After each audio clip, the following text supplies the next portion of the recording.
তো দেখো আমরা ধাবায় এসেছি এখন হচ্ছে আলু ভাজা খেতে, ঠিক আছে? বাড়িতে আলু ভাজা খেতে দেয় না মা, তাই জন্য আমরা ধাবায় খেতে এসেছি টাকা দিয়ে আলু। তাও কত টাকা?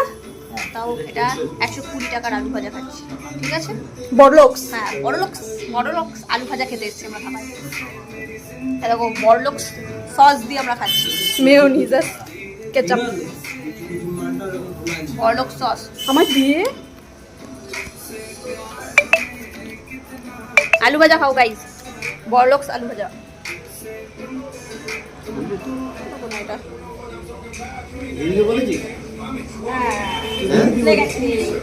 ওই দেখো এবার আমরা খাবো একটু গরম গরম জিনিস খাওয়ার পরে একটু খাবো ঠান্ডা ঠান্ডা আইসক্রিম। শীতকালে আইসক্রিম খেতে ভালো লাগে, তাও দেখেন এখন শীতটা পড়ে আর পুরো বরফ জমে গেছে। এইটা তো বরফ জমে গেছে। আরে এই দেখ না, এটা পুরো বরফ জমে গেছে। কতদিন ধরে মানে পড়েছিল, অনেকদিন ধরে হয়তো। ভ্যানিলা এখন তো খায় না কিছু, আমরা তো কিপটে মানুষ তাই কিনে টাকা বাঁচানো কিনে খাচ্ছি। কি দুধের সাথে ঘোলে মেটানো, তাই জন্য খাচ্ছি আমরা।